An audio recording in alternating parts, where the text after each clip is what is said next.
Quero convidar você a se colocar de pé, nós vamos receber a palavra de Deus. Abra sua Bíblia em Apocalipse 2:11. Apocalipse 2:11. Está ali, né? Diz assim: quem tem ouvidos, ouça o que o Espírito diz às igrejas. O que vencer não receberá o dano da segunda morte. Amém? Você pode sentar.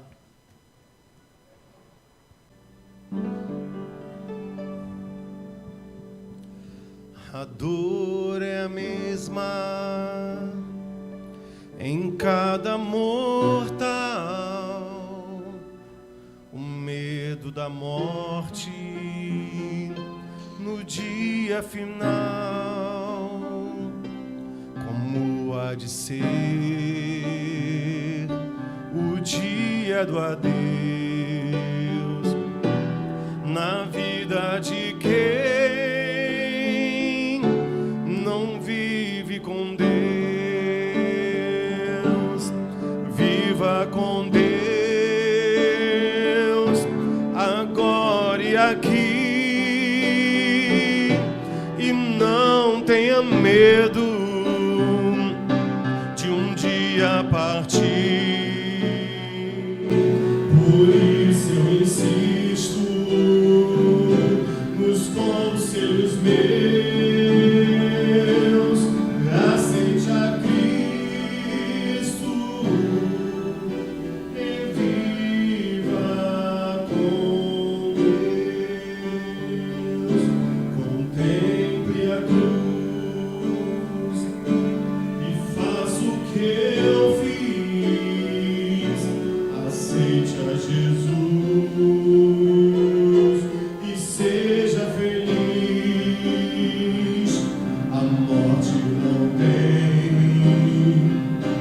os domínios seus na vida de quem já vive com Deus. Viva com Deus agora e aqui, e não tenha medo de um dia partir. Por isso eu insisto nos conselhos meus, aceite a Cristo e viva com Deus.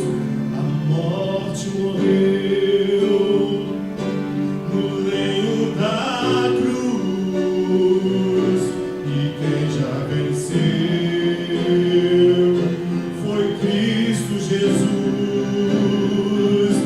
com mãos estendidas, cheias de poder. Jesus dá vida a todo que crê. Viva com Deus agora e aqui, e não tenha medo de um dia partir. Por isso eu insisto nos conselhos meus, aceite a Cristo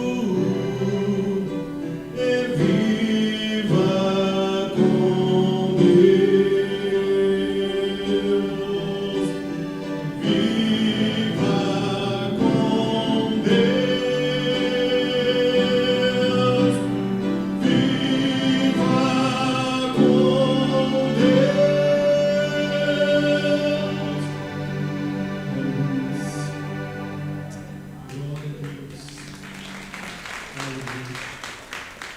Valeu, Marcelo. As músicas do Zé de Paulo são muito bonitas, né? Claro que eu baixei uns 4 tons. Óbvio. Canta lá no terceiro andar, aí não dá, para mim não dá, né? Vamos começar? Apocalipse 2:11 diz: quem tem ouvidos ouça o que o Espírito diz às igrejas. O que vencer não receberá o dano da segunda morte. Eu sei que existem pessoas que não gostam de falar de morte. A vocês eu peço permissão, nós falaremos do início até o final. A Bíblia diz em Romanos 6:23 que o salário do pecado é a morte, mas o dom gratuito de Deus é a vida eterna por Cristo Jesus. Falamos sobre isso no domingo passado. Deus amou o mundo de tal maneira, mas através de uma forma, pelo seu Filho. É no seu Filho que ele derrama o seu amor e também a sua salvação. Mas nesse texto tem duas situações que eu quero destacar. Uma é a palavra salário e a outra é a palavra dom. Veja que a Bíblia diz, olha, o salário do pecado é a morte. A Bíblia diz em outro contexto em Timóteo que diz que o obreiro, o trabalhador é digno do seu salário. Ninguém recebe salário se não trabalhar. As pessoas recebem salário porque trabalharam. Então, se a Bíblia diz que o salário do pecado é a morte, isso significa que aquele que recebe a morte, ele é merecedor, porque ele trabalhou para receber a morte como salário. Entende? Há uma ação voluntária para receber a morte como salário, porque houve o trabalho, mas em contrapartida, nós temos o texto que vai dizer que o dom gratuito de Deus, aí não há trabalho, aí é presente, aí é algo que você recebe sem nada ter feito, é dom gratuito de Deus. Então esse versículo ele vai dizer o seguinte: o meu trabalho, a minha força, Efésios 2:3 vai dizer, entre os quais todos nós andávamos nos desejos da nossa carne, fazendo a vontade da carne e dos pensamentos. Éramos, por natureza, filhos da ira como outros também. Veja que as nossas ações pecaminosas nos direcionavam a receber o nosso salário. Que salário é esse? A morte. O salário do pecado. Que isso? Sou Jesus. Minha cabeça é grande, cara. Peraí. E glória. Aleluia. Agora vai. Amém? E aí Romanos 6, do 20 ao 22, vai dizer, porque quando erais servos do pecado, e esse texto é muito legal, do pecado, estáveis livres da justiça. O que quer dizer isso? A justiça não regia a minha vida. Eu era regido pelo quê? Pecado. E que fruto nós tínhamos? Então das coisas que agora vos envergonhais. Veja, quando eu não era do Senhor, eu era servo do pecado. Quais eram os meus frutos? Frutos dignos de vergonha. Aí ele vai dizer, porque o fim delas é a morte. Mas agora, libertos do pecado, fomos feitos servos de Deus. Tendes agora o vosso fruto o quê? A santificação e, por fim, a vida eterna.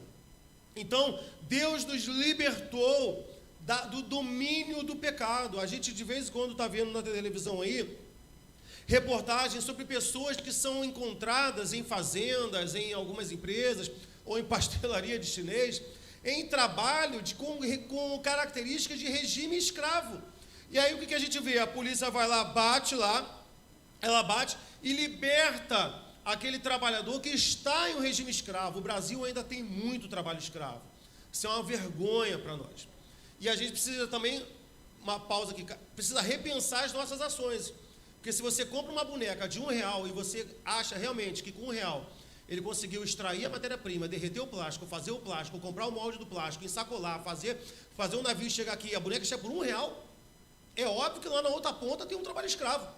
E eu, enquanto consumidor, estou mantendo essa situação. Bem, isso aí é para a gente refletir até que ponto a gente também não patrocina isso. E aí eu achei na internet, dizendo assim, o trabalho escravo é caracterizado. E aí olha como é que muito se assemelha ao pecado. Por morte, castigos físicos, alojamentos sem rede de esgoto, de iluminação, porque a nossa vida ela vai num lamaçal mesmo de pecado. Sem cama, sem conforto, jornadas de trabalho superiores, as pessoas chegam fadigadas diante de Deus, cansadas, quando Deus fala assim, olha, vinde a mim todos que estão cansados e oprimidos. Veja que é uma condição de um escravo, sem alimentação, Jesus Cristo é o pão da vida, sem água potável, Jesus Cristo é a água da vida, e sem equipamento de proteção que hoje pesa sobre nós o sacrifício da cruz.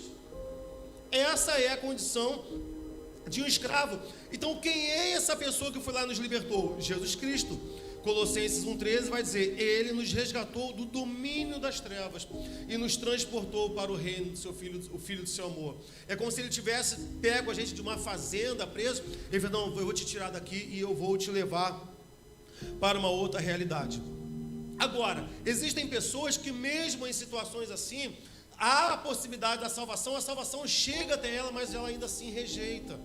A pessoa chega assim: não, eu vim te libertar. Não quero. Eu não quero, eu estou aqui. A gente vê situações assim. Hebreus 3, de 8 a 15 vai dizer: não endureçam o coração como na rebelião durante o tempo da provação do deserto, onde os seus antepassados me tentaram, pondo-me à prova, apesar de durante 40 anos terem visto o que eu fiz.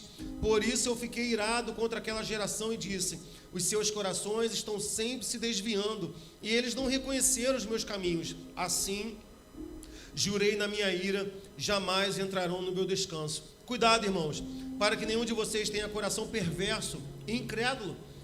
E essa fala, e esse cuidado, e essa orientação é para você hoje, nessa noite, para mim. Cuidado, para que o seu coração não seja incrédulo, que se afaste do Deus vivo. Pelo contrário, encorajem-se uns aos outros todos os dias, durante o tempo em que se chama hoje, de modo que nenhum de vocês seja endurecido pelo engano do pecado. Sabe, estimule o seu irmão: olha, vamos viver uma vida de santidade, olha, vamos orar, olha, vamos louvar o Senhor, olha, vamos trazer a presença de Deus para a nossa vida, olha, vamos buscar a face do Senhor. Isso é algo que deve acontecer mútuo, de forma mútua no meio da congregação, na nossa casa, pois passamos a ser participantes de Cristo, desde que, de fato, nos apeguemos até ao fim à confiança que tivemos no princípio. Olha o que é isso. Ele vai dizer: passamos a ser participantes de Cristo, desde que, de fato, nos apeguemos. Sabe, já viu aquela brincadeira, aquela gosminha que você solta que gruda no vidro? Eu tenho que ter um apego, um amor, uma identificação, a confiança que nós tivemos no princípio. Então, eu não devo me desviar. Sabe aquela coisa do primeiro amor? Não, a Bíblia diz que isso deve perseverar em mim. Na verdade, isso deve aumentar. E às vezes alguns crentes, vem uma pessoa nova na fé, vibrando, você fala assim: é o primeiro amor. Às vezes fala até com certo tipo de tom de deboche, quando na verdade essa chama nunca deveria ter diminuído entre nós, diminuindo no nosso coração. Nós precisamos estar com o mesmo apego de quando nós começamos no Senhor. Por isso é que se diz: se hoje ouvirem a sua voz, não endureçam o seu coração como na rebelião. Palavra de Deus para nós nessa noite: se hoje vocês ouvirem a voz de Deus, não endureça o seu coração, meu irmão. Porque Deus fala conosco toda vez que a sua santa palavra é aberta. Não endureçamos o nosso coração. Que a nossa oração, a cada vez que a Bíblia for aberta, seja pela vida de quem for, e a gente diz: Senhor, fale comigo. E se o Senhor for falar algo que não me agrade, que o meu coração não seja endurecido por rebeldia, que eu não endureça, que eu não tape os meus ouvidos, porque eu preciso ouvir a sua voz.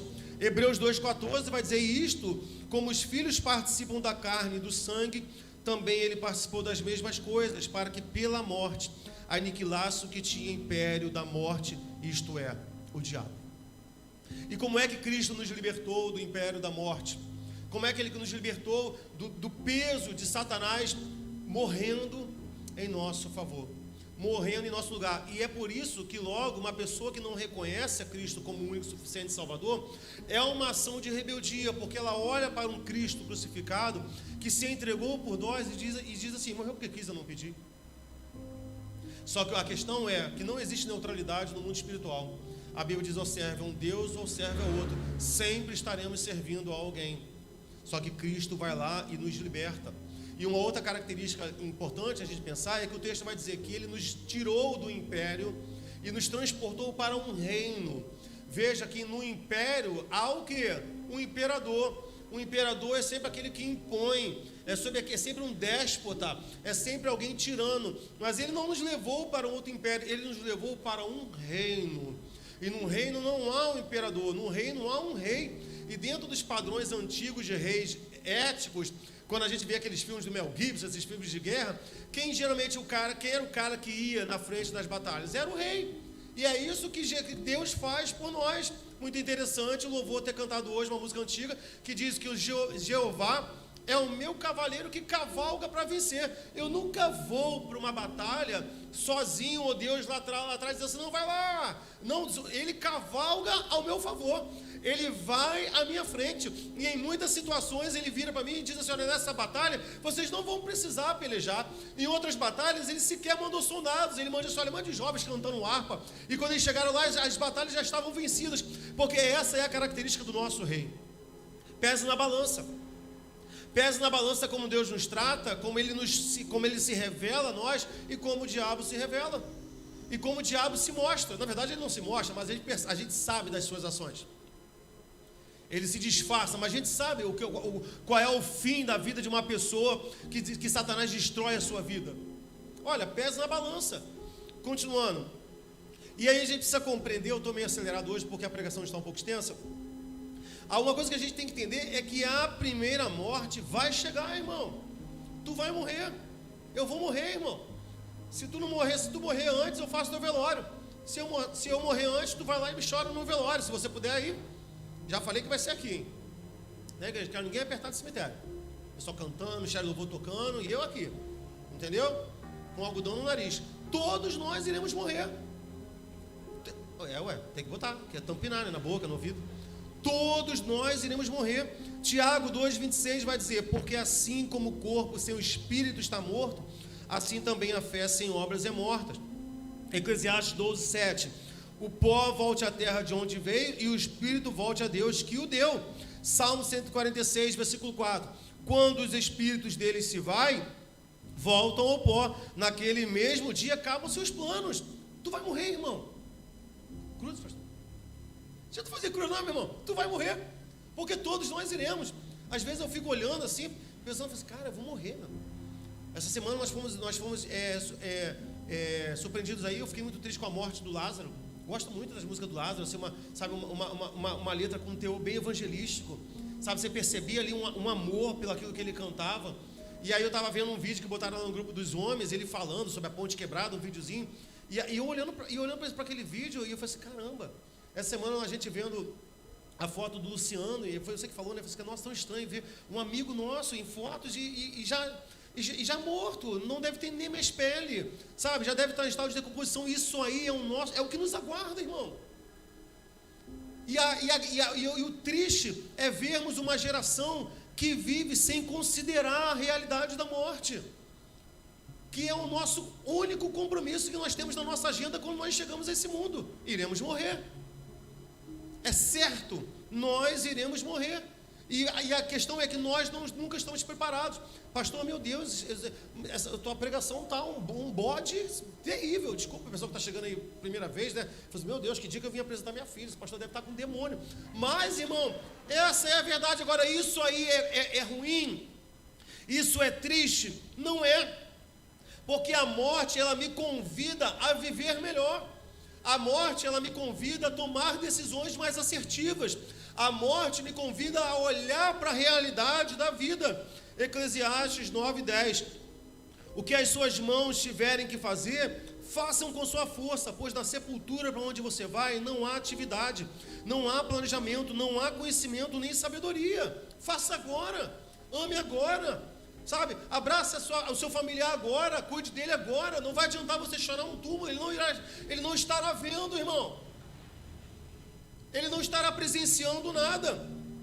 E para nós cristãos, o que a morte nos ensina? Salmo 146, 1-6. Aleluia! Louve a minha alma ao Senhor. Louvarei ao Senhor por toda a minha vida. Cantarei louvores ao meu Deus enquanto eu viver.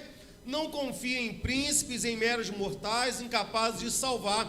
Quando o espírito deles se vai, eles voltam ao pó. Naquele mesmo dia acabam os seus planos. Como é feliz aquele cujo auxílio é o Deus de Jacó, cuja esperança está no Senhor, no seu Deus, que fez os céus e a terra, o mar e tudo que neles há, que mantém a sua fidelidade para sempre. Veja que o salmista está falando de morte, mas ele começa com uma exaltação. Aleluia!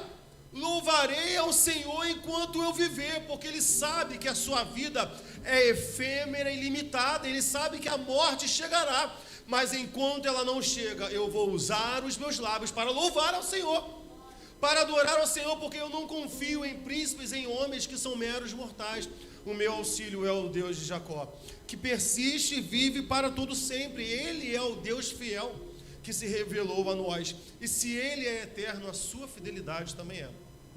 E se Ele é eterno e a sua fidelidade é eterna, e essa fidelidade se remete a Ele e também a nós, pela palavra dEle empenhada, logo só há uma forma de Deus empenhar essa fidelidade que é eterna. Como? Nos levando com Ele para a eternidade.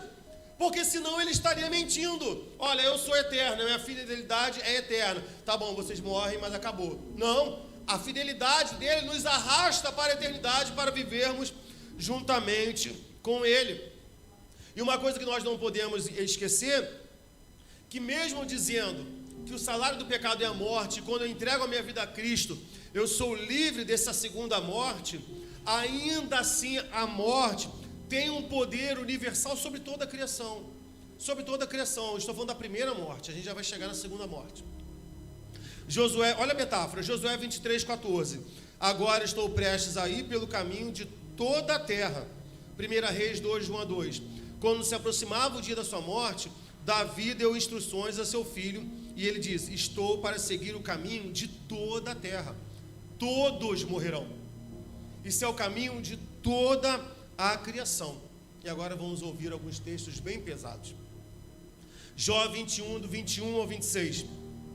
Pois que lhe importa a família que deixa atrás de si quando chegar o fim e os meses que lhe foram destinados. Tem gente que acha que a sua vida é deixar um legado para os filhos. Não, o sentido da minha vida, você tem que deve ser, os pais que apresentaram o filho aqui devem deixar ensinamentos, mas quando se trata de salvação, que é algo individual, isso pouco importa, meu irmão.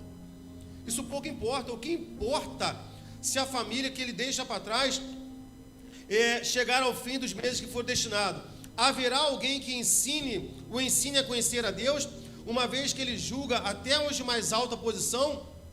Um homem morre em pleno vigor, quando se sentia bem e seguro, tendo o corpo bem nutrido e os ossos cheios de tutano. Veja, a gente está falando aqui, olha, morre o rico, morre também o saudável, irmão.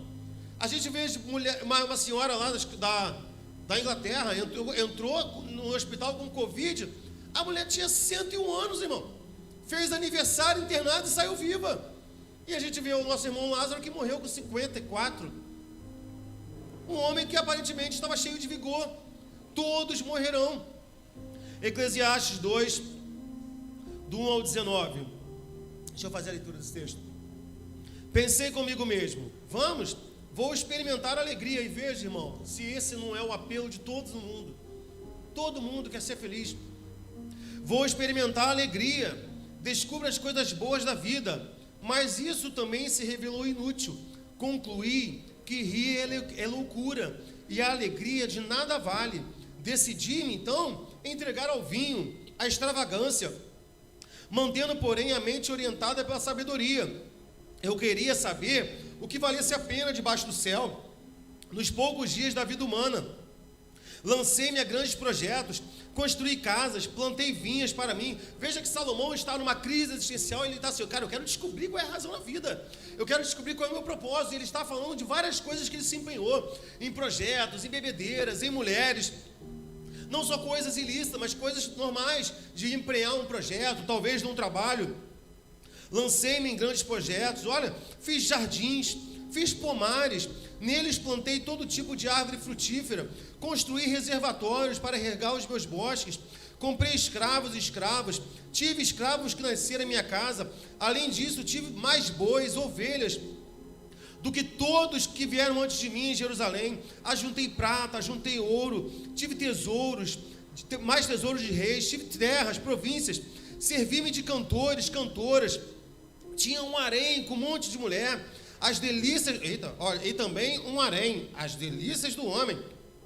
Tornei-me famoso, mais poderoso do que todos que viveram em Jerusalém antes de mim, conservando comigo a minha sabedoria. Não me apeguei a nada que os meus olhos Não me neguei nada que os meus olhos desejaram. Isso é um apelo de hoje, né? E se você vai cantar assim, seja o que tiver que ser, seja o que veja o que quiser. Esse é o apelo de hoje. Sabe, não se furte a nada, não negue nada aquilo que te dê prazer. Isso não é de hoje, isso é uma carência do homem. Aí ele vai dizer: contudo, quando avaliei tudo que tinha em minhas mãos, e que as minhas mãos tinham feito, e o trabalho que eu me esforçara para realizar, percebi que tudo foi inútil, foi correr atrás do vento, não há nenhum proveito no que se faz debaixo do sol. Então passei a refletir na sabedoria, na loucura e na insensatez. O que pode fazer o sucessor do rei, a não ser repetir o que já foi feito? Percebi que a sabedoria é melhor que a insensatez, assim como a luz é melhor que as trevas. Ora, o homem sábio tem olhos que enxergam, mas o tolo anda nas trevas. Todavia, percebi que ambos têm o mesmo destino. Então pensei comigo: o que acontece ao tolo também acontecerá. O que aconteceu ao tolo também me acontecerá. Que proveito eu tive em ser sábio? Então eu disse no meu íntimo: isso não faz o menor sentido. Nem o sábio, nem o tolo serão lembrados para sempre. Nos dias futuros, ambos serão esquecidos. Como o sábio morre, também morre o tolo. Essa semana que passou, eu estava conversando com a menina lá do trabalho, acho que é a semana retrasada. Eu tive uma colega de trabalho, uma senhora já, o nome dela era Miriam, eu chamava ela de Mirinha, e ela fumava muito. E eu vira e mexe, eu pegava o cigarro dela, levava para o banheiro e jogava água dentro. E aí eu estava dando aula de educação física, do nada eu vi a Mirinha gritar: assado, desgraçado, você molhou meu cigarro. Mas a gente tinha uma certa liberdade para isso. A Mirinha faleceu. E aí, conversando com a minha diretora, gente, o nome da Miriam fugiu da minha memória. E a gente teve muita liberdade, assim, a gente tinha um bom relacionamento. Tinha que ter uma liberdade, né, para molhar o cigarro da mulher. Mas assim, a gente tinha uma convivência legal. E eu virei para ela e falei assim: gente, eu esqueci o nome da Miriam. Eu demorei tipo assim, quase uns 15 minutos para lembrar o nome dela. Ela já tem falecido uns 3 anos, mas é muito pouco para o nome já sair da minha memória. E eu virei para ela e falei assim: meu Deus, vai ser isso que vai acontecer com a gente. As pessoas vão se esquecer de nós. E vão se esquecer que por mais que nós tenhamos amigos, eles também irão morrer e o nosso nome cairá no esquecimento. Não, a vida não é simplesmente enriquecer, ter projetos, sejam eles bons, ou há algo maior do que isso. Salomão está dizendo: cara, isso é inútil. Tem que haver algo que é maior. Salomão continua gritando para mim e para você: não vivamos uma vida sem sentido. O que mais a gente vê hoje aí é o mundo tentando nos convencer que o mais importante da viagem é o percurso, e não é. O importante da viagem é o destino. A gente ouve direto: não, o importante da viagem é a viagem. Não, não é. Porque eu não sei se você lembra aqui quando eu preguei sobre a viagem, não é da novela. Não é a novela. Mas lembra quando eu falei que no percurso da viagem existem 2 perigos, coisas ruins, mas também coisas boas? Que eu traço um projeto para mim, um trajeto. Eu quero chegar, sei lá, no Nordeste, em Natal. E aí no meio do caminho eu conheço uma cidade que é muito boa. E aquilo ali, por ser muito bom, pode atrasar a minha viagem. Eu fui para lá para ficar uma noite. Não, vamos ficar 3 dias, vamos ficar 4 dias. Eu acabo sendo roubado do meu destino. Então, coisas boas no meio do caminho também são perigosas, porque tiram o nosso foco do objetivo. O importante de uma trajetória é o destino, não é a trajetória. O que nós precisamos é viver esse trajeto com sabedoria, mas sempre com foco lá na frente. O mundo diz: o importante da viagem é a viagem. Não. O importante da nossa trajetória é o fim dela. A Bíblia diz: melhor é o fim do que o começo das coisas. Há um lugar para onde você e eu estamos indo. Nós estamos nessa terra aqui, mas nós não somos daqui. Somos forasteiros aqui neste lugar. Somos forasteiros, somos peregrinos aqui neste lugar. Estamos indo em direção a uma pátria, a da qual eu e você pertencemos. Não perca isso da sua mente, meu irmão. Não tire isso da sua mente. Somos forasteiros aqui. Há um hino do Inário da Presbiteriana que diz: sou forasteiro aqui, em terra estranha estou, celeste pátria sim, é para onde um dia eu vou, embaixador de Deus, do reino lá dos céus, venho em serviço do meu rei. Eu vim aqui em serviço do meu Deus para dizer para este mundo: há um reino que está chegando sobre esta terra. Há um rei que vai se apoderar e sentar no trono e julgar toda essa terra, e o seu reino será de justiça e paz. Mas esse rei irá prestar conta com todos aqueles que se rebelaram contra ele. É isso que eu estou fazendo aqui. É isso que na igreja está fazendo aqui. Se ela está fazendo outra coisa, ela precisa retornar para a sua missão principal.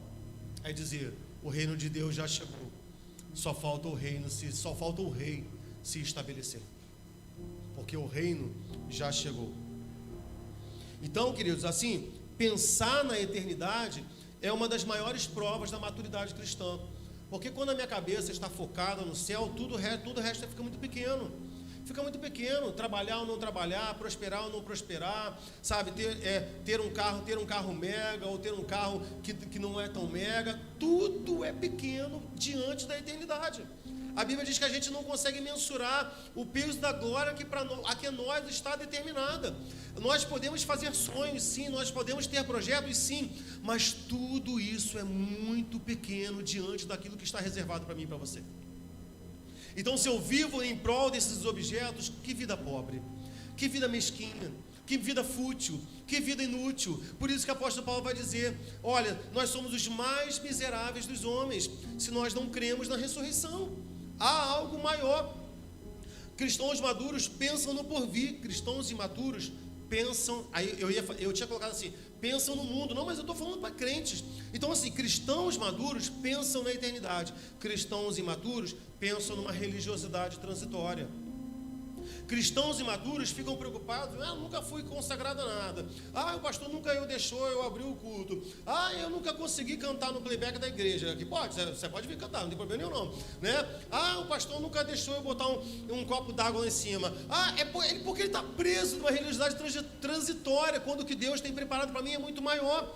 Hebreus 6, 1 a 2, portanto, deixemos os ensinos elementares a respeito de Cristo e avancemos para a maturidade. Quais são os ensinos elementares?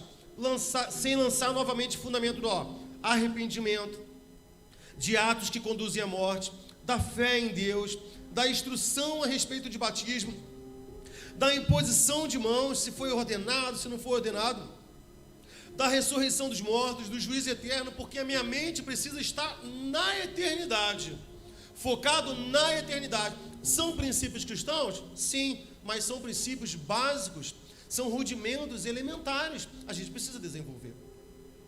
A nossa mente precisa desenvolver. A nossa mente precisa crescer. E aí é por isso que a Bíblia vai me convidar: pense nas coisas lá do alto. Pensai nas coisas lá do alto e não nas que são aqui da terra. Então, tudo que devo fazer, por exemplo, a gente tem aqui, hoje na igreja, três tecladistas: Isabela, Marcelo e Linda.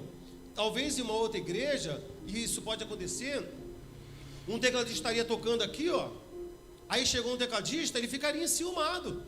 Uma vez eu fui para uma igreja e eu me apresentei assim: oi, tudo bom? Eu estou chegando aqui na igreja, eu sou tecladista. Sabe o que o tecladista me falou? Ele falou assim: beleza, mas a gente não está precisando não, porque eu já toco teclado aqui. Eu falei: então tá bom.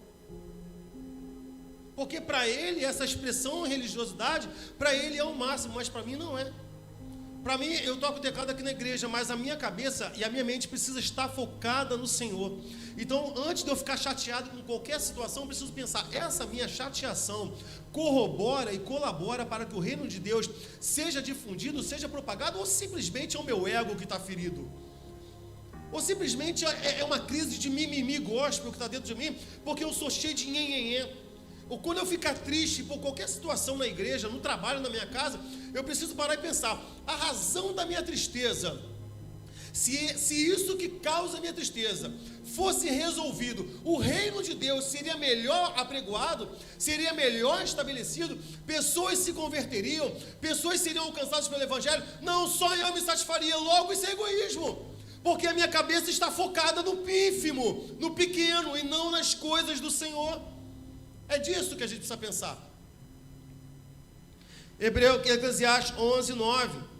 Alegre-se, mocidade, alegre-se, jovem, na sua mocidade, seja feliz no seu coração, nos dias da sua juventude. Siga por onde o seu coração mandar, até onde a sua vista alcançar. Mas saiba de uma coisa, Liriel, Roberto, Linda e todos os jovens que estão aqui, Gugu, Mimi, sabe, sonhem, sabe, estabeleçam metas grandes, mas não se esqueçam de uma coisa: Deus vai pedir conta de tudo isso. Deus pedirá conta de tudo isso. Eclesiastes 12, 13 a 14 vai dizer: agora que já se ouviu tudo, aqui está a conclusão. Tema Deus, guarde seus mandamentos, pois isso é o essencial para o homem, pois Deus trará julgamento a tudo que foi feito, inclusive tudo que está escondido, sejam bons ou sejam maus. É disso que a igreja precisa, irmão, crescer. Eu vou falar assim, eu particularmente não... Tem gente que fala assim: pastor, eu gosto que sou engraçado. Às vezes eu olho para mim, eu não consigo ver essa graça toda que às vezes as pessoas olham. Mas eu também não estou preocupado, porque no reino de Deus, a única função que eu não quero é ser bobo da corte. E tem gente que às vezes vai para o altar para ser um bobo da corte do reino de Deus, que ele acha que ele tem que pregar fazendo piadota o tempo todo para a igreja rir, só que isso não traz nada de concreto para o nosso amadurecimento espiritual. Me diga aí num resgate histórico da vida, não estou falando de Bíblia não, um resgate histórico de pessoas que foram influências na humanidade, que eram bobas. Um bobo não contribui para nada, que só fica rindo o tempo todo igual um pateta, arreganhando a boca cheia de dente. Pessoas que contribuem são pessoas que estão ali, como o rei Davi, sisuda. Sisuda não é mal-humorado, siso vem de maturidade. Lembra do dente do siso? Que chega com uma certa idade? O sisudo é isso, o sisudo não é mal-humorado. O sisudo é aquele que é fechado nos seus pensamentos. São pessoas que estão pensando o tempo todo: como é que eu posso contribuir para a minha igreja? Como é que eu posso contribuir para a minha família? Como é que eu posso fazer para que o evangelho chegue no meu trabalho? Ele está ali pensando, ele não está gastando sua vida em ser um bobo alegre, rindo de tudo, sem perceber as urgências. É claro que a gente não estou pregando aqui que a gente tem que ter uma vida triste, mas não é, mas a gente não pode ser alienado. Às vezes eu falo para os alunos, tem aluno adolescente ri de tudo, né? Aí eu falo: cara, tu tá rindo de quê, cara? Tu tá rindo de quê? Aí ele fala assim: não pode rir não. Eu falei: pode não, meu irmão. Covid, ebola, vaca louca, pobreza na África, tu tá rindo de quê, cara? Aí ele fica assim: não é que a gente não tenha que ser feliz, mas em algum momento a gente precisa refletir sobre essas questões sociais, na minha família, e mais importante disso tudo, espirituais. Eu não posso ter uma vida devocional cristã que eu só tenho que ficar rindo o tempo todo, em que o louvor só fica assim o tempo todo. Em qual momento que eu vou parar para refletir na palavra de Deus? Em qual momento que eu vou orar, sabe, focar e falar assim: Senhor, o que eu preciso melhorar na minha vida? Senhor, eu preciso ter um momento de seriedade, de reflexão. Você já viu alguém ficar refletindo e dando gargalhada? A pessoa precisa estar concentrada. Isso não tem nada a ver com mau humor. Eu estou falando com estado de concentração, de pensar a nossa vida. Tem gente que, principalmente os pregadores da hipergraça, não gostam muito de pregações desse perfil, porque acham que, tipo assim, não, isso aí é coisa do Velho Testamento, e não é. O juízo final é mensagem pesada no Novo Testamento. Romanos 2, 1 a 6, vai dizer: portanto, você que julga os outros é indesculpável, pois está condenando a si mesmo naquilo que julga, visto que você que julga pratica as mesmas coisas. Sabemos que o juízo de Deus contra os que praticam tais coisas é conforme verdade. Assim, quando você, um simples homem, o julga, mas pratica as mesmas coisas, pensa que escapará do juízo de Deus? Ou será que você despreza as riquezas da bondade, tolerância e paciência, não reconhecendo que a bondade de Deus leva ao arrependimento? Tem gente que fala: Deus é bom para mim, Deus é bom para mim, mas quando vai se arrepender? Porque a bondade de Deus deve me levar ao arrependimento dos meus pecados. Contudo, por causa da sua teimosia e do seu coração obstinado, você está acumulando ira contra si mesmo para o dia da ira de Deus, quando se revelará o seu justo julgamento. Deus retribuirá a cada um conforme o seu procedimento. E aqui em procedimento você pode colocar tudo. Meus irmãos, não nos enganemos. Deus está por vir. Jesus Cristo está por voltar. O inferno é uma realidade. Ele é uma realidade espiritual, e não é o fato de você dizer: não, eu não creio, que vai impedir. Não vai impedir. Me desculpa, pastor, quem é você para dizer que existe ou não? Então vamos trocar a forma. digamos que ele exista.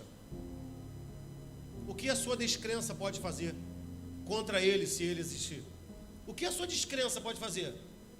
Você pode chegar assim para ele: não, bandido, você pode me dar um tiro, mas eu não acredito em você. Eu não acredito que a sua arma está descarregada.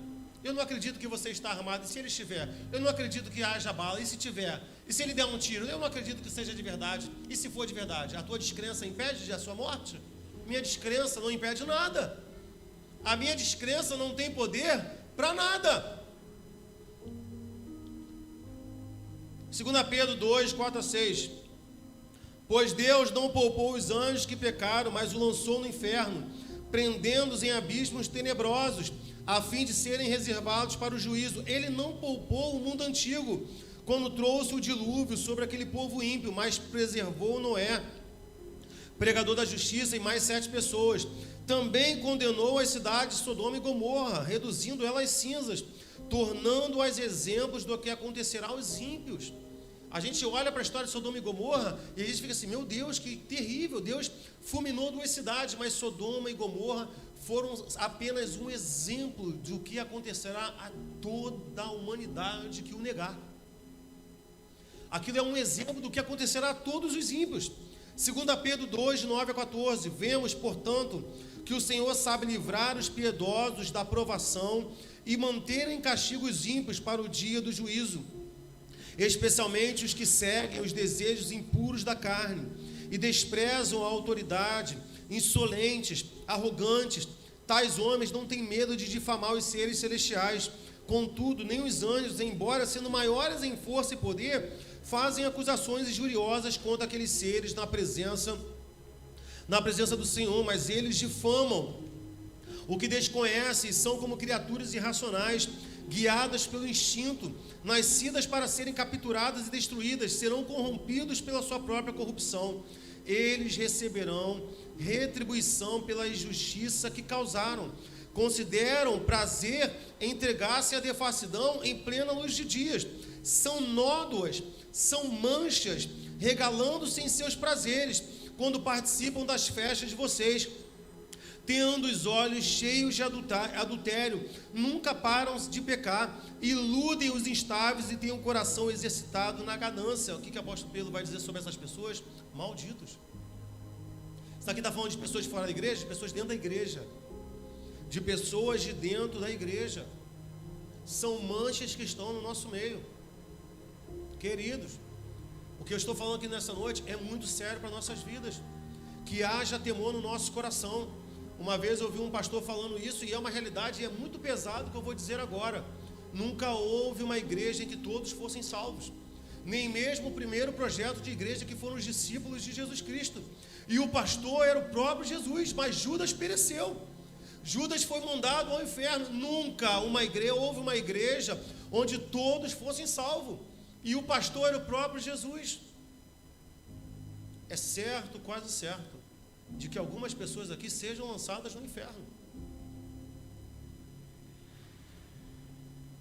Isso é sério demais, gente. Isso é sério demais. É sério demais nós vivermos a nossa vida, mesmo cristã, desprezando a realidade da doutrina do julgamento do Senhor. E eu levo a minha vida de uma forma descomprometida com o Senhor. E aí você pode dizer: pastor, mas como você pode afirmar quem vai? Eu não estou afirmando quem vai e quem não vai. Eu não tenho o poder de dizer que ninguém aqui vai para o céu ou vai para o inferno.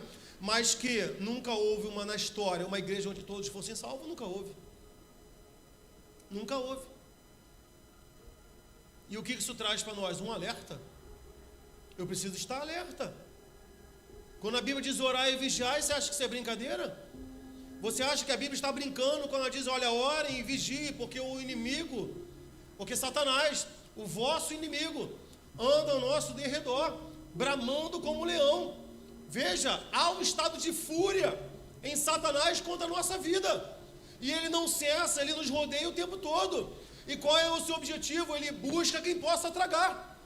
E a igreja está igual aquela música, e a moça feia debruçou na janela, caiu da janela pensando que a banda tocava para ela.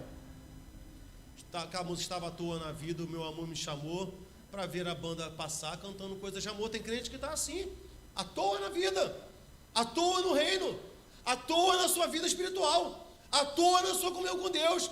Está vendo a banda passar? Ah, que bonitinho, só que uma hora ele vai cair. Bem, que maldição é essa? Essa maldição é o inferno. A Bíblia tem duas palavras para o inferno, que é o Geena e o Hades.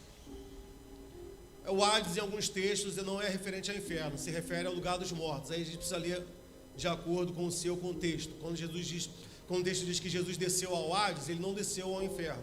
Isso quer dizer que ele morreu. Mas a palavra Geena, a origem da palavra Geena, está lá em Josué 15:8, que fala sobre o vale de Ben-Hinom, vale de Hinom. Nesse vale, o que acontecia nesse vale? Cultos pagãos. Pais e mães matavam seus filhos para sacrificá-los ao deus Moloque. Daí da origem que as pessoas falam do moleque, não sei se é. Até porque eu nem sei se na época existia essa palavra chamada moleque. Eu não posso dizer que a palavra moleque tem a ver com o deus Moloque, porque Moloque está em hebraico, moleque é brasileiro. Como é que eu vou dizer que uma palavra brasileira é originada numa palavra só porque é igual na pronúncia de uma palavra de outro idioma? Tem gente que às vezes força muito a questão. Mas que era real o culto ao deus Moloque era. E que o ritual do culto ao deus Moloque era o sacrifício dos próprios filhos, isso também era. Alguns reis fizeram isso, Acabe, alguns reis. E aí, quem é que vai terminar com isso? Josias. E aí nesse vale, onde eram sacrificadas essas crianças, isso vira um lixão em Jerusalém. Porque era um lugar com uma história tão triste, que aí lá virou lugar de incineração, sabe, para queimar lixo, para queimar carcaças de animais. E isso era considerado o Geena, configurava o inferno. Às vezes já viu em lixão que tem sempre uma fumaça, tem sempre alguém queimando alguma coisa. Aquilo ali é a configuração do inferno. Apocalipse 14, 7-12, e disse em alta voz: temam a Deus, glorifiquem-no, chegou a hora do seu juízo. Adorem aquele que fez os céus, a terra, o mar e as fontes das águas. O segundo anjo seguiu dizendo: caiu a grande Babilônia, que fez todas as nações beberem do vinho da fúria da sua prostituição. O terceiro anjo seguiu dizendo em alta voz: se alguém adorar a besta e a sua imagem, e receber a sua marca na testa ou na mão, também beberá do vinho do furor de Deus, que foi derramado sem mistura no cálice da sua ira. Será ainda atormentado com enxofre ardente na presença dos santos anjos e do Cordeiro. Se engana quem acha que diz que o inferno é onde Deus não está, não. Esse tormento acontecerá diante do Cordeiro. O inferno, ele é a ausência da bendita presença do Senhor, mas ele é a presença da ira e da justiça de Deus. Muitos cristãos estão, porque veem novela da Record, e acham que aquilo lá é o que vai dizer, ficam dizendo assim: não, eu não vou botar a marca da besta na minha mão, eu não vou botar o chip, não, eu não vou botar não sei o quê. Quando na verdade essa marca da besta fala muito mais sobre princípios, sobre formas de governo, e a gente vai se adaptando, e esse presente século vai marcando a nossa vida, e a gente vai dizer assim: não, mas todo mundo faz, se eu não me adequar eu não vou ter acesso. Só que se fere a palavra de Deus, você não tem que ir. E aí as pessoas fazem: não, mas todo mundo faz, então eu vou fazer também. Essa é a marca da besta nas nossas testas, na nossa mente, na nossa mão. Todo mundo sonega, então eu preciso sonegar também. É a marca da besta incluída na nossa mente, nas nossas mãos. Todo mundo trai, é a marca da nossa besta na nossa mente. Santo, todo mundo faz isso, é porque eu estou me amoldando a um processo. E qual é o destino que a Bíblia dá para esses homens? Um lugar de ardor e de enxofre. Apocalipse 6,16 vai dizer uma realidade mais terrível ainda sobre o inferno. Eles gritavam às montanhas e às rochas: caiam sobre nós, escondam-nos da face daquele que está assentado no trono e da ira do Cordeiro. O que é essa expressão, caiam sobre nós as montanhas? São pessoas que desejam morrer. Só que a Bíblia diz que não haverá mais opção de morte no inferno, porque a morte também será julgada. Veja que há uma eternidade para todos, longe da bênção do Senhor ou diante da sua maldição. Não haverá o desejo intenso de morrer. Só que essas pessoas não conseguirão. e elas estarão correndo, se escondendo da face justa do Cordeiro que se assenta no trono. Amém. Isso é forte demais para a nossa vida. Que nós coloquemos a nossa vida no altar. Que nós coloquemos, que a gente faça a visão de Amós 7 na nossa vida. Que Deus passe um prumo na nossa vida. E endireite as nossas veredas. E endireite os nossos caminhos. E que nos julgue e fale sobre as nossas ações. E que nós venhamos a nos converter dos nossos maus caminhos, dos nossos maus pensamentos, dos nossos maus desígnios, do nosso palavreado, da nossa fala. A Bíblia vai dizer que o inferno é um lugar de sofrimento indescritível. Deus não tem prazer na morte do ímpio para lançá-lo lá, meu irmão. Ezequiel 18, 23 vai dizer: teria eu algum prazer na morte do ímpio? Deus, em seu perfeito amor, está gritando aos nossos ouvidos, está gritando para a humanidade, para que nós sejamos livres da sua perfeita justiça. Veja, Deus está gritando: livrem-se da minha justiça, porque a minha justiça virá sobre essa terra. E muitos vão dizer assim: mas não é só fácil, não é simplesmente ele não lançar no inferno. Nós falamos sobre isso no domingo passado. Ele estaria renegando muito dos seus princípios se assim não julgasse. Estaria sendo desonesto, inclusive, com quem? Com seu filho. Porque Jesus Cristo morreu para nos libertar do império das trevas. E se Deus desiste de lançar o homem ao inferno, logo ele desqualifica o próprio Cristo. Porque foi para isso que Cristo veio e morreu, para nos livrar do inferno. E agora não, Deus, não, eu tive um ataque de bondade, não vai ter mais inferno, não. Ele estaria se negando. Ele é um Deus amoroso, mas ele é justo. Um homem, sendo policial ou delegado, ao pegar o seu filho roubando, a justiça diz que ele deveria levar o seu filho a julgamento, à prisão, mesmo o amando. Só que o mundo não consegue compreender isso. Ele acha: não, por que Deus manda as pessoas no inferno? Ele não é amor? Ele é amor sim, mas ele é justo. A gente consegue explicar isso nas nossas dimensões. Nas nossas dimensões. Se um filho chega para você e fala assim: mãe, eu matei fulano de tal, você o ama, mas o que a justiça deve compelir você? Vamos para a delegacia agora, eu vou te apresentar. É isso que a justiça deve fazer. Sandro, mas muitos pais não fariam. Mas Deus é perfeitamente justo. Ele fará. Ele fará. E se ainda nós sendo maus, existem homens que fazem isso, não duvide que Deus fará, porque Ele fará. Ezequiel 18, 31. Livrem-se de todos os males que vocês cometeram, busquem um coração novo e um espírito novo, porque deveriam morrer, ó nação de Israel, pois não me agrada a morte de ninguém. Palavra do soberano Senhor: arrependam-se e vivam. O inferno é um lugar de tormento, meu irmão. O rico diz isso para Abraão: olha, me deixa avisar os meus parentes, deixa eu falar para os meus parentes que estão vivos, para que eles não venham para este lugar de tormento. Mateus 8, 11, 12. Mas eu vos digo que muitos virão do Oriente e do Ocidente, e assentar-se-ão à mesa com Abraão, Isaque e Jacó no reino dos céus, e os filhos do reino serão lançados nas trevas, ali haverá choro e ranger de dentes. Ué, São, que isso? Os filhos do reino vão ser lançados nas trevas?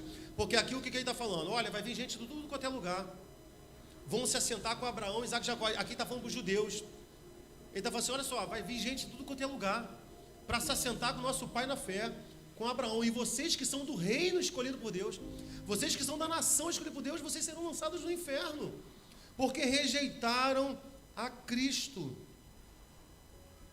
Essa expressão choro e ranger de dente aparece em Mateus capítulo 13, Mateus capítulo 22, Mateus capítulo 24, Mateus capítulo 25, Lucas 13. E tem gente que acha que Jesus Cristo não fala sobre coisas pesadas. Fala de Jesus. Jesus passou o seu ministério todo nos alertando sobre a realidade do inferno. A punição será interminável.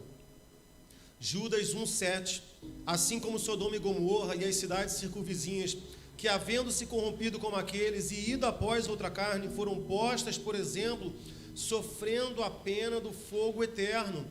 Mateus 18:8, palavras de Jesus: portanto, se a tua mão e o teu pé te escandalizar, corta-o, atira-o para longe de ti. Melhor te é entrar na vida coxo ou aleijado do que tendo 2 mãos ou 2 pés e seres lançados no fogo eterno, meu irmão.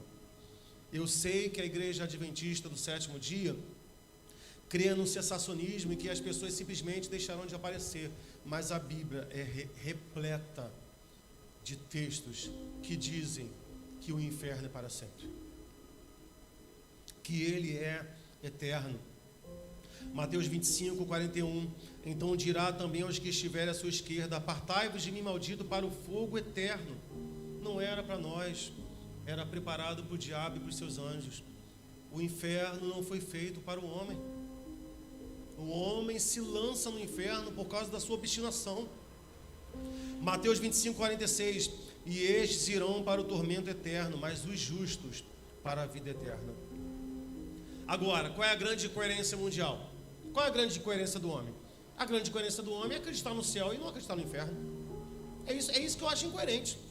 Porque se a pessoa não acreditasse em nada, tudo bem, já falamos aqui sobre a descrença. Eu vejo mais lógica no ateu, do que aquele que acredita no céu e não tem meu Senhor. E que não acredita no inferno. A pessoa fala assim, ah não, ela está lá em cima, ele está lá em cima, olhando por nós. Por mais que seja uma visão meio distorcida, as pessoas falam, não, ele está descansando, está no céu. Ele acredita no céu. Agora me diga aqui, irmão, de onde vem a informação da existência do céu? De onde veio a informação sobre a existência do céu? Da Bíblia.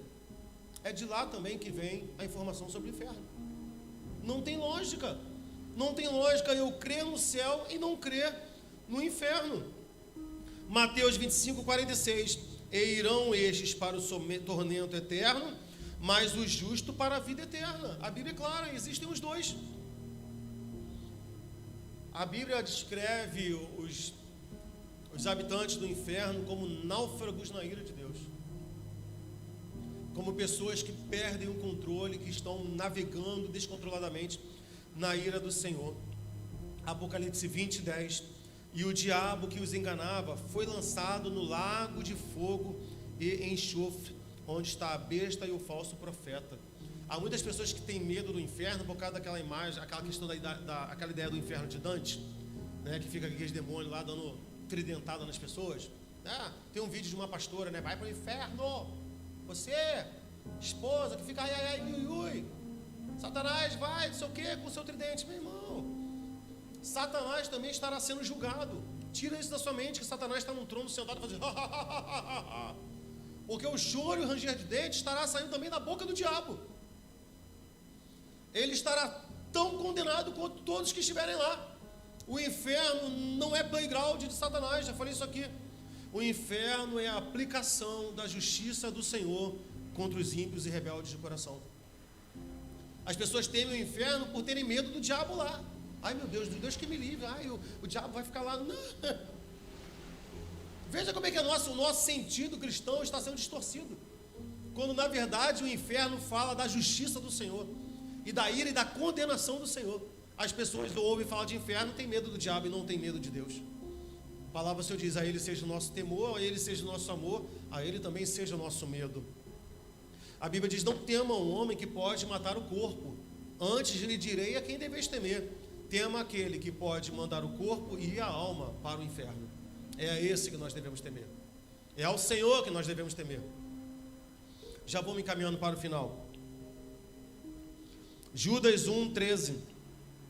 Ondas impetuosas do mar, que se escumam as suas mesmas abominações, estrelas errantes, para os quais está eternamente reservada a negrura das trevas. O inferno é um lugar de isolamento. É um lugar de total escuridão.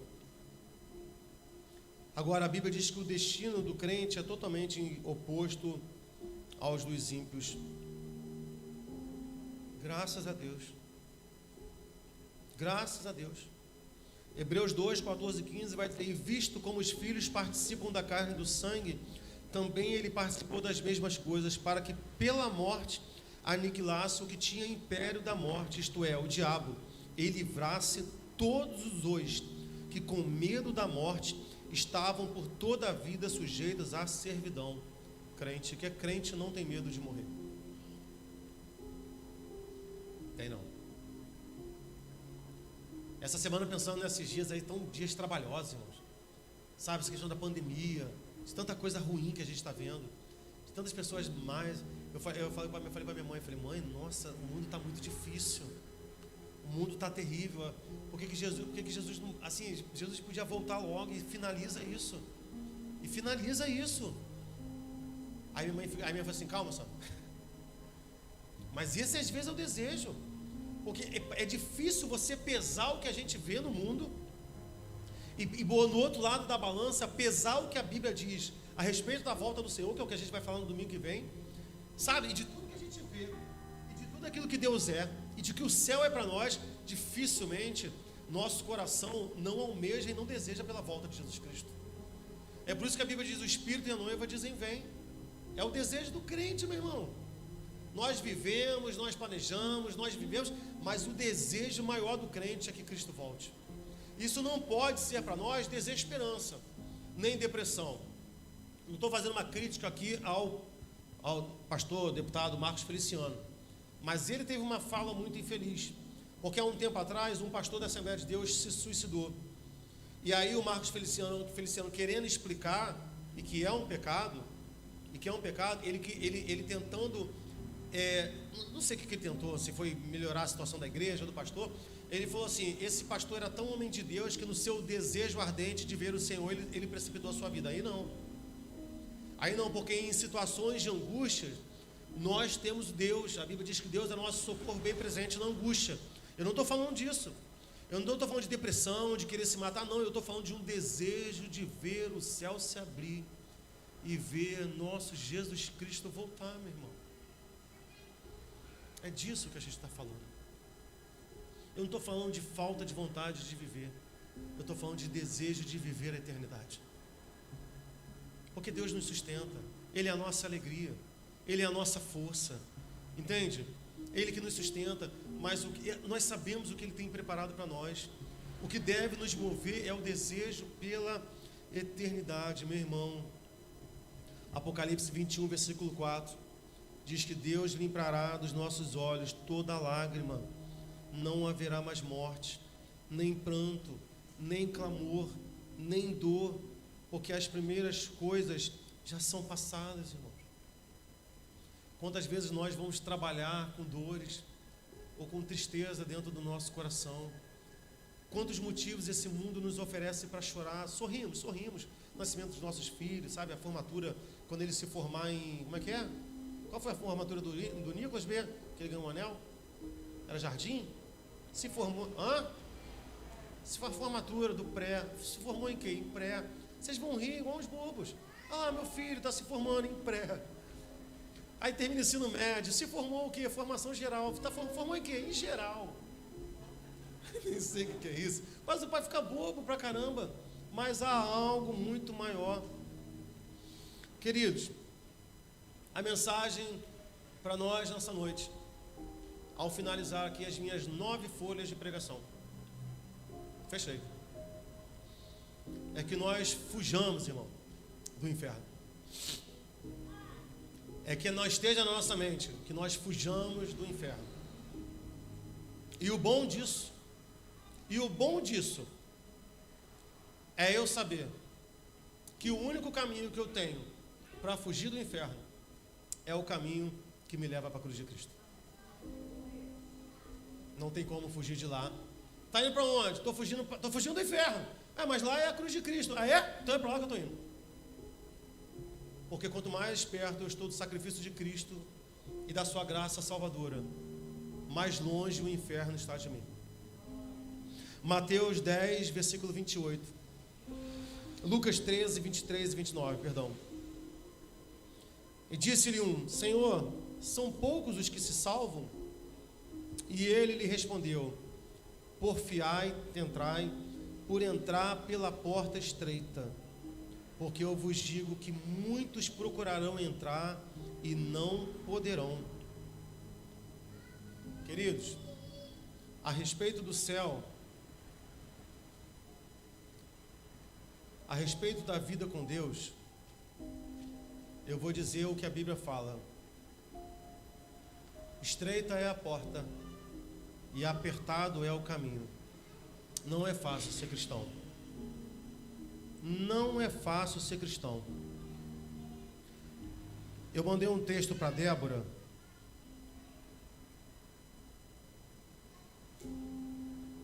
Cadê o texto que eu mandei para você, Débora? Eu mesmo. Está aqui, ó.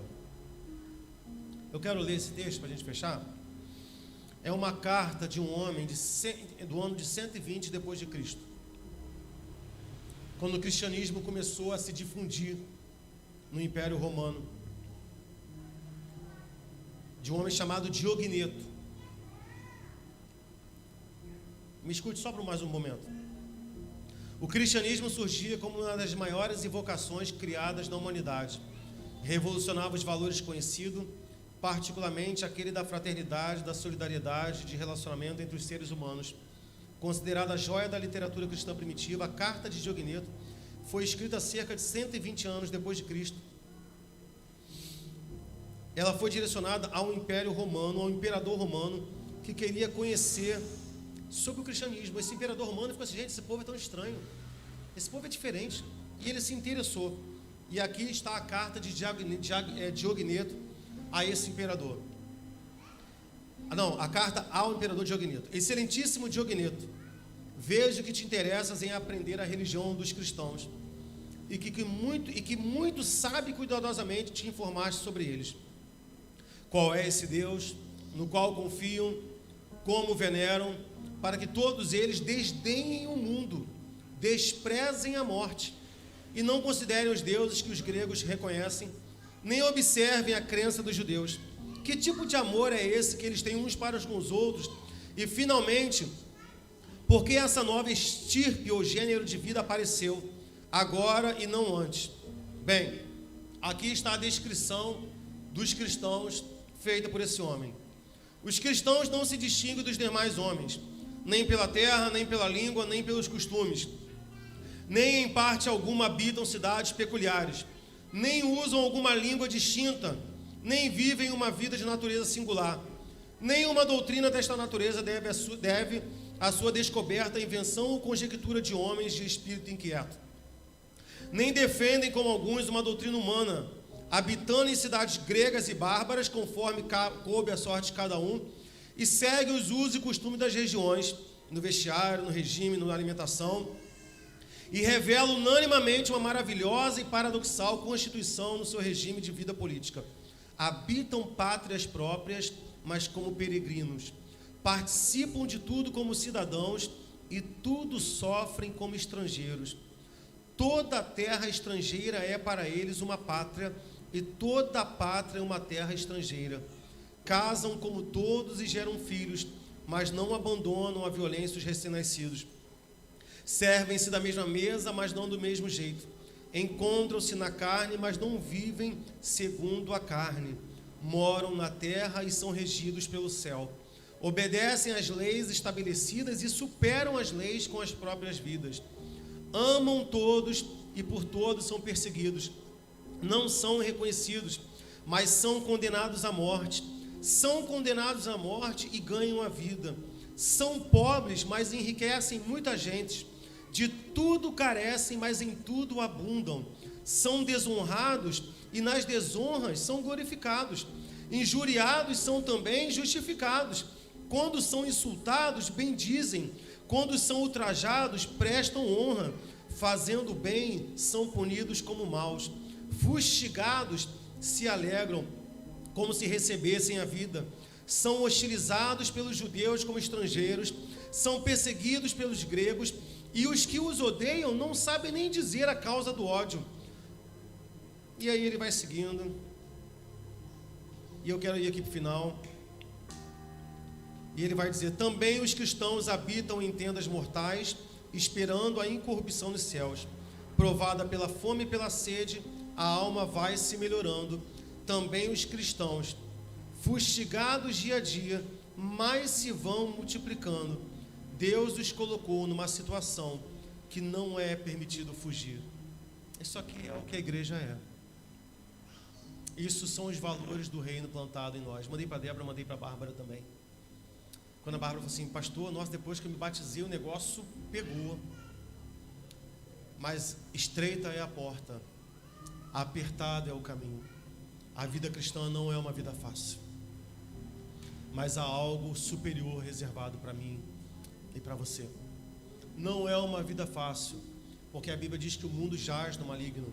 Mas deixa eu falar para você, meu irmão, a Bíblia diz que o príncipe deste mundo já está julgado.